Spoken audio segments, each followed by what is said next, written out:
Hello everyone, extra knowledge में आपका स्वागत है।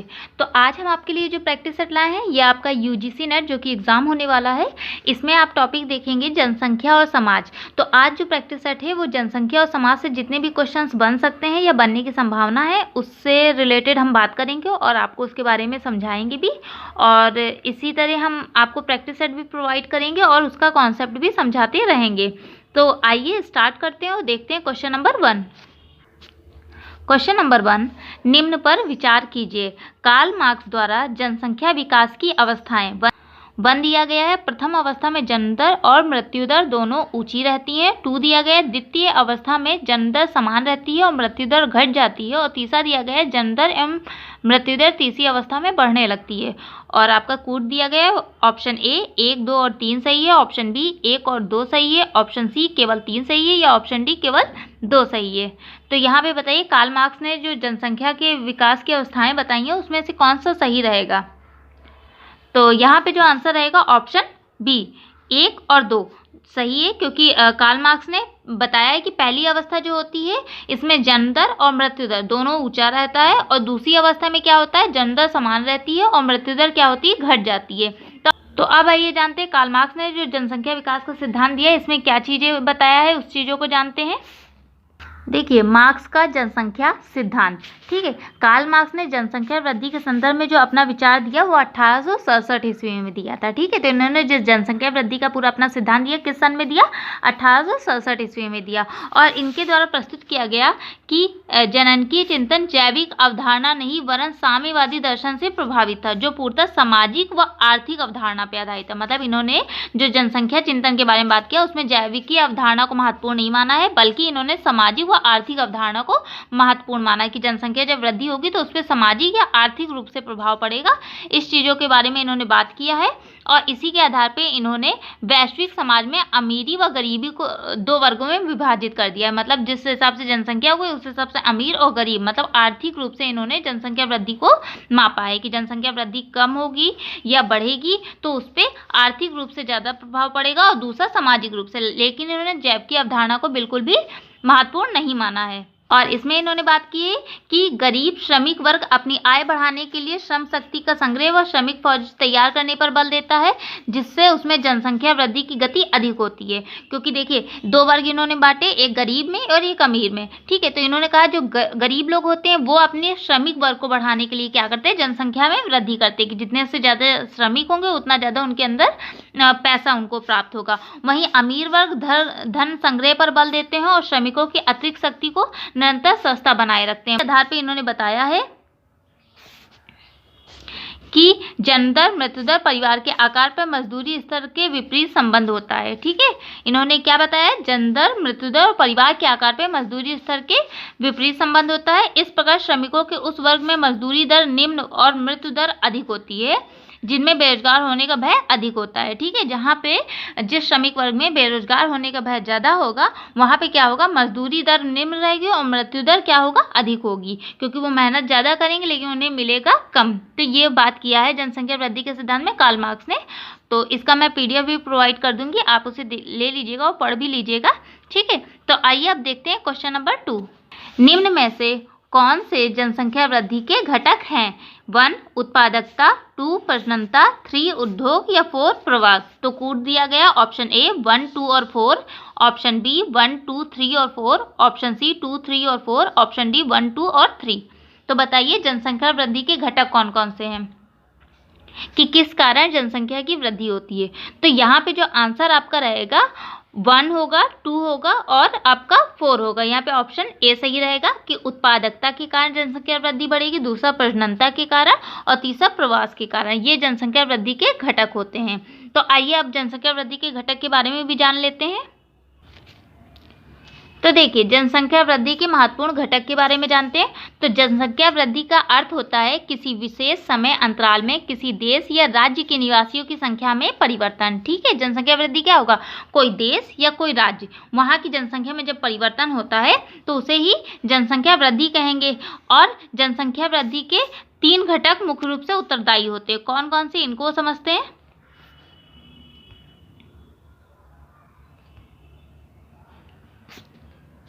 देखिए पहला है जन्म दर एक वर्ष में प्रति 1000 व्यक्तियों पर जन्म लेने वाले जीवित बच्चों की संख्या को क्या कहते हैं? जन्म दर कहते हैं। तो देखिए, प्रति 1000 व्यक्ति पर जन्म लेने वाले जो जीवित बच्चे होंगे उसे क्या कहेंगे? जन्म दर कहेंगे। तो जन्म दर जितनी अधिक होगी, जनसंख्या वृद्धि ही उतनी अधिक होगी। ठीक है, जन्म दर जितनी अधिक होगी कि प्रति 1000 पे जीवित बच्चे जितना जन्म लेंगे उतनी अधिक जनसंख्या होगी। दूसरी अगर बात करें तो मृत्यु दर, एक वर्ष में प्रति 1000 व्यक्ति पे मरने वाले लोगों की संख्या क्या कहलाती है? मृत्यु दर कहलाती है। यदि मृत्यु दर जन्म दर से अधिक होगी तो जनसंख्या वृद्धि दर कम होगी, किंतु यदि इसकी विपरीत स्थिति होगी तो जनसंख्या वृद्धि दर अधिक होगी। मतलब मृत्यु दर जन्म दर से अगर अधिक होगी तो क्या होगा? जाहिर सी बात है ना कि अगर लोगों की मृत्यु ज़्यादा हो रही, जन्म कम हो रहा है तो जनसंख्या वृद्धि कम रहेगी, और जब जनसंख्या वृद्धि मृत्यु कम और जन्म ज़्यादा होगा तो जनसंख्या वृद्धि अधिक रहेगी। ये घटक होगा। और तीसरा घटक है प्रवसन। व्यक्ति का एक स्थान या प्रदेश से दूसरे प्रदेश में चले जाना ही क्या कहलाता है? प्रवसन कहलाता है। ठीक है, व्यक्ति का एक स्थान या प्रदेश से दूसरे प्रदेश में चला जाना प्रवसन कहलाता है। इसके अंतर्गत जिस प्रदेश से लोग जाते हैं उस प्रदेश की जनसंख्या में कमी आ जाती है, और जिस प्रदेश में पहुंचते हैं उस प्रदेश की जनसंख्या में वृद्धि हो जाती है। तो प्रवसन भी एक बहुत बड़ा कारण है जनसंख्या वृद्धि में।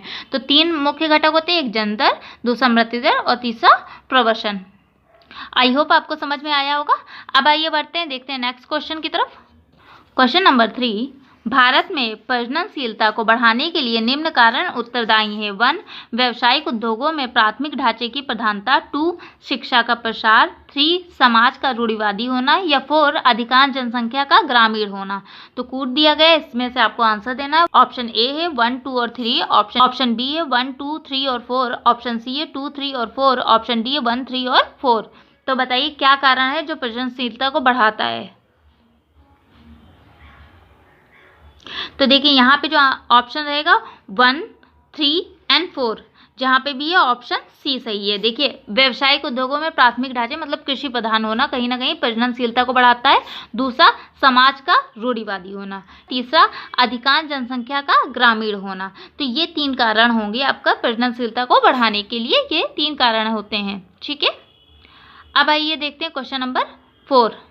क्वेश्चन नंबर 4 में बात की जा रही है कि भारत में मातृत्व मृत्यु दर के कारण है। 1, कुपोषण। 2, निर्धनता। 3, अशिक्षा और 4, बाल विवाह। तो ऑप्शन दिया गया, कूट दिया गया है। ए में है 2, 3 और 4। बी दिया गया 1, 2 और 3। सी दिया गया 1, 2, 3 और 4। और डी दिया गया 1, 3 और 4। तो मातृत्व मृत्यु दर के कारण क्या होंगे? तो यहाँ पे जो आंसर रहेगा ऑप्शन सी, 1, 2, 3 एंड 4। मतलब कुपोषण भी होगा, निर्धनता भी होगी, अशिक्षा और बाल विवाह। ये सभी कारण जो होते हैं ये मातृत्व मृत्यु दर को क्या करते हैं? बढ़ावा देते हैं। ठीक है, आई होप आप लोगों को क्वेश्चन इजी लग रहे होंगे, क्योंकि ये क्वेश्चन अभी हमने स्टार्ट किया है जनसंख्या एवं समाज का पहला ये आपका वीडियो है। तो आपको पहले स्टार्टिंग में इजी देंगे, फिर आपके जो क्वेश्चंस पूछे जाते हैं जैसे आशोधित मृत्यु दर क्या होता है, तो प्रजननशीलता क्या होती है, ये सब चीज़ें हम आगे आपको समझाते भी रहेंगे और प्रैक्टिस सेट में करवाते भी रहेंगे। तो आइए अब देखते हैं क्वेश्चन नंबर 5। निम्नलिखित में से कौन कौन से भारत में प्रजनन दर निर्धारित करते हैं? तो इनमें से कौन कौन सी चीज़ें हैं जो भारत में प्रजनन दर निर्धारित करते हैं? 1 दिया गया पुरुष संतान का धार्मिक महत्व। 2 दिया गया बच्चों का सामाजिक सुरक्षा मूल्य। 3 दिया गया बच्चों का आर्थिक मूल्य। 4 दिया गया बच्चों का अंतर्भूत मूल्य। तो क्या बताइए? और यहाँ पे कूट दिया गया, ए दिया गया 1 और 2, बी दिया गया 3 और 4, सी दिया गया 1, 2 और 3, डी दिया गया 2, 3 और 4। तो बताइए क्या है प्रजनन दर निर्धारित करने के कारण? तो यहाँ पे जो आंसर रहेगा ऑप्शन सी, 1, 2 और 3। मतलब पुरुष संतान का धार्मिक महत्व के कारण प्रजनन दर निर्धारित होता है। दूसरा, बच्चों का सामाजिक सुरक्षा मूल्य। और तीसरा, बच्चों का आर्थिक मूल्य। ये सब भारत में प्रजनन दर निर्धारित करते हैं। क्योंकि क्वेश्चन नंबर 6 में बात किया जा रहा है कि अनुकूलतम जनसंख्या वह होती है जो प्रति व्यक्ति आय अधिकतम प्रदान करती है। या किसका कथन है? Option A Dalton, option B Malthus, option C विनकेनन, ऑप्शन डी रॉबिन्सन। यहाँ पे जो आंसर रहेगा ऑप्शन ए डॉल्टन। ठीक है, आइए अब जानते हैं कि अनुकूलतम जनसंख्या सिद्धांत क्या होता है। देखिए, अब अनुकूलतम जनसंख्या सिद्धांत के बारे में जानते हैं। तो इस सिद्धांत की उत्पत्ति जनसंख्या व संसाधन के संबंधों के तुलनात्मक विश्लेषण से हुई है। तो देखिए, ये भी पूछा जा सकता है कि अनुकूलतम जनसंख्या सिद्धांत किससे संबंधित है? तो जनसंख्या और संसाधन, इन दो से संबंधित है। और ये किसने दिया इस सिद्धांत को? इस सिद्धांत को दिया एडविन कैनन ने दिया था। ठीक है, इस सिद्धांत को किसने दिया था? जनसंख्या अनुकूलतम जनसंख्या सिद्धांत को एडविन कैनन ने दिया था। और उनके अनुसार किसी देश के अनुकूलतम जनसंख्या से अभिप्राय जनसंख्या के उस आकार से होता है जो उपलब्ध संसाधन, पूंजी व वर्तमान प्रवृत्ति की स्थिति में अधिकतम प्रति व्यक्ति आय प्रदान करता है। ठीक है, कि जनसंख्या का जिस हिसाब से आकार होगा उसी हिसाब से हमें संसाधन और पूंजी प्राप्त होगी। ये कैनन ने बताया है अपने अनुकूलतम जनसंख्या के सिद्धांत में। और जबकि यदि वास्तविक जनसंख्या अनुकूलतम से अधिक होगी तो वह देश अति जनसंख्या वाला देश बन जाएगा। मतलब जो वास्तविक जनसंख्या अनुकूलतम से अधिक होगी, मतलब संसाधन अधिक होंगे, तो वह देश क्या होगा? अति जनसंख्या वाला देश बन जाएगा। और इसके विपरीत यदि वास्तविक जनसंख्या अनुकूलतम जनसंख्या से कम होगी तो वह देश कौन सा होगा? न्यूनतम जनसंख्या वाला देश बन जाएगा। तो ये बात किया है किसने? कैनन ने बात किया है। और आपको जो पीछे डेफिनेशन पूछी गई थी कि अनुकूलतम जनसंख्या वह होती है जो प्रति व्यक्ति आय अधिकतम प्रदान करती है, तो ये डाल्टन ने दिया था। ठीक है, वो जो डेफिनेशन थी वो डाल्टन ने दिया था, क्योंकि डाल्टन ने भी अनुकूलतम जनसंख्या सिद्धांत को ही माना है। और इसको अनुकूलतम जनसंख्या सिद्धांत किसने दिया? तो ये कैनन ने दिया। इस चीज़ को याद रखिएगा। आइए बढ़ते हैं नेक्स्ट क्वेश्चन की तरफ। सूची 1 को सूची 2 से सुमेलित कीजिए और नीचे दिए गए कूट से सही उत्तर चुनिए। ए दिया गया है जनसंख्या विस्फोट, उसके आगे दिया गया राष्ट्र पर आर्थिक भार। बी दिया गया है ग्रामीण नगरीय प्रवृत्ति, उसके आगे दिया गया लघु आय संभाविता। सी दिया गया निर्भर जनसंख्या का बढ़ा हुआ अनुपात, और उसके आगे दिया गया लघु प्रति व्यक्ति आय। और डी दिया गया ऊंची मृत्यु दर। और उसके आगे दिया गया आवास व स्वच्छता की समस्या। तो बताइए कौन सा जो होगा ऑप्शन सही होगा? मतलब इसको मिलान करना है, तो हम आपको यहाँ पे मिलान करके बता दें, एक बार आप लोग भी देख लीजिए। तो देखिए यहाँ पे जो आंसर रहेगा जनसंख्या विस्फोट, तो इसमें आपका कौन सा आंसर सही होगा? ये मिलान रहेगा 3 पे। ठीक है, लघु प्रति व्यक्ति आय, ये होगा जनसंख्या विस्फोट के कारण परिणाम निकलेगा कि जनसंख्या विस्फोट जब ज़्यादा होगा तो लघु प्रति व्यक्ति आय जो होगी वो क्या होगी? वो कम हो जाएगी। दूसरा, ग्रामीण नगरीय प्रवृत्ति जब होगा तो क्या होगा? तो उसके कारण आवास व स्वच्छता की समस्या हो जाएगी। तीसरा, जब निर्भर जनसंख्या का बढ़ा हुआ अनुपात होगा तो क्या होगा? राष्ट्र पर आर्थिक भार बढ़ जाएगा। और ऊंची मृत्यु दर होगी तो क्या हो गई? आयु संभाविता जो होगी वो लघु हो जाएगी। तो ये आपका मिलान है कि किस कारण क्या परिणाम होंगे, ये चीज़ बताया गया है। आई होप आपको समझ में आया होगा। अब आइए देखते हैं नेक्स्ट क्वेश्चन। जननांकीय अंतरण शब्द किसके लिए प्रयुक्त होता है? 1 जन्म एवं मृत्यु दर के स्तर निम्न है। 2 जन्म दर एवं मृत्यु के स्तर उच्च हैं। 3 मृत्यु दर में गिरावट और तीव्र जनसंख्या वृद्धि। या 4 उपरोक्त सभी। और उसी तरह कूट दिया गया है। ए ऑप्शन में 1 और 2 सही है। बी केवल 4 सही है। 3 सी ऑप्शन में दिया गया 2 और 3 सही है। और डी में दिया गया इनमें से कोई नहीं। तो बताइए जननांकीय अंतरण शब्द जो होता है वो किस चीज़ के लिए प्रयुक्त किया जाता है? तो देखिए यहाँ पे पहले ऑप्शन बता देती हूँ। ऑप्शन बी सही रहेगा, केवल 4, मतलब 4 का मतलब उपरोक्त सभी। तो देखिए जब जन्म और मृत्यु के स्तर निम्न होगा तो उसे भी जननांकीय अंतरण बोलेंगे। दूसरा, अगर जन्म और मृत्यु दर का स्तर उच्च होता है तो वो भी क्या बोला जाएगा? जननांकीय अंतरण। और अगर मृत्यु दर में गिरावट और तीव्र जनसंख्या की वृद्धि हो रही है तो भी ये जननांकीय अंतरण, मतलब वो जो जनसंख्या में अंतर आ रहा है, तो ये आपका तीनों सही होगा। अब आइए देखते हैं क्वेश्चन नंबर 10। क्वेश्चन नंबर 10 में बात की जा रही है कि राष्ट्रीय जनसंख्या नीति 2000 के संदर्भ में निम्नलिखित पर विचार कीजिए। 1 विकेंद्रित योजना एवं कार्यक्रम कार्यान्वयन। 2 ग्राम स्तरों तक सेवा सुपर्दी का अभिसरण। 3 उन्नत स्वास्थ्य एवं पोषण के लिए महिला सशक्तिकरण। और 4 वर्ष 2012 के लिए राष्ट्रीय सामाजिक जननांकीय लक्ष्यों को प्राप्त करना। तो कूट दिया गया है, इसके आधार पर बताना है कि राष्ट्रीय जनसंख्या नीति के संदर्भ में क्या क्या सही है। ऑप्शन ए 1, 2, 3 और 4। ऑप्शन बी 1 और 3। ऑप्शन सी 1, 2 और 3। ऑप्शन डी 2, 3 और 4। तो बताइए राष्ट्रीय जनसंख्या नीति 2000 के अनुसार क्या क्या सही होगा? तो यहाँ पे जो आंसर रहेगा ऑप्शन सी 1, 2 और 3 सही रहेगा। मतलब विकेंद्रित योजना और कार्यक्रम कार्यान्वयन ये जनसंख्या नीति के संदर्भ में सही है। दूसरा, ग्राम स्तरों तक सेवा सुपुर्दी का अभिसरण। और तीसरा, उन्नत स्वास्थ्य एवं पोषण के लिए महिला सशक्तिकरण। इन तीनों चीज़ों को ये जनसंख्या नीति में इसके बारे में बात की गई है। अब आइए जान लेते हैं कि राष्ट्रीय जनसंख्या नीति 2000 में क्या क्या चीज़ें की बात की गई है, क्या होता है। ठीक है, इन सब चीज़ों को समझते हैं। देखिए, राष्ट्रीय जनसंख्या नीति 2000।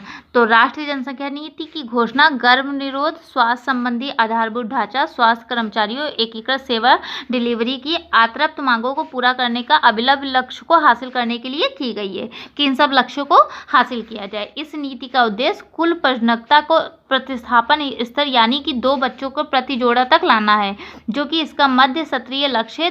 2045 तक के जनसंख्या को स्थिर करना इसका लक्ष्य रखा गया है। और नीति में प्रेरणा प्रोत्साहन संबंधी 16 युक्तियां भी बताई गई हैं, जिसमें पंचायतों और जिला परिषदों को छोटे छोटे परिवारों को प्रोत्साहित करने पर पारितोषिक देना, मतलब उपहार देना, बाल विवाह विरोधी कानून बनाओ, प्रसव पूर्व गर्भ जांच तकनीक कानून का कड़ाई से पालन करना, तथा 2 बच्चों के प्रतिमान को प्रोत्साहन और नसबंदी की सुविधा को पारितोषित और प्रोत्साहन के जरिए मजबूती प्रदान करना, ये सब राष्ट्रीय जनसंख्या नीति में रखा गया है। वहीं नीति के संबंध में सामाजिक जनसंख्या लक्ष्य की बात किया जाए तो 80% संस्थागत प्रसव और 100% प्रशिक्षित व्यक्तियों द्वारा प्रसव दिया जाए। और दूसरी बात की गई है कि शिशु मृत्यु दर को घटाकर प्रति 1000 जन्म पे 30 से नीचे लाना, मातृ मृत्यु दर में प्रति 10,000 जीवित जन्म 100 से नीचे तक लाना, सभी जन्मों, मृत्युओं और गर्भधारण तथा विवाहों को 100% पंजीकरण करना और टीके से सभी रोकथाम के योग्य बीमारियों का सार्वभौमिक प्रतिरक्षण करना, ये सब बात किया गया है आपका राष्ट्रीय जनसंख्या नीति में। तो आप इन्हें PDF लेकर के इसे पढ़ लीजिएगा, क्योंकि अगर ज़्यादा हम समझाएंगे तो वीडियो लंबा होगा। आई होप हमारे द्वारा लाए हुए क्वेश्चंस और उसकी व्याख्या आपको समझ में आई होगी। तो प्लीज़ चैनल को शेयर करें, सब्सक्राइब करें, और आगे भी हम आपके लिए अच्छे से अच्छे क्वेश्चंस लाएंगे और उसको अच्छे से समझाने की कोशिश करेंगे। Thank you for watching my channel.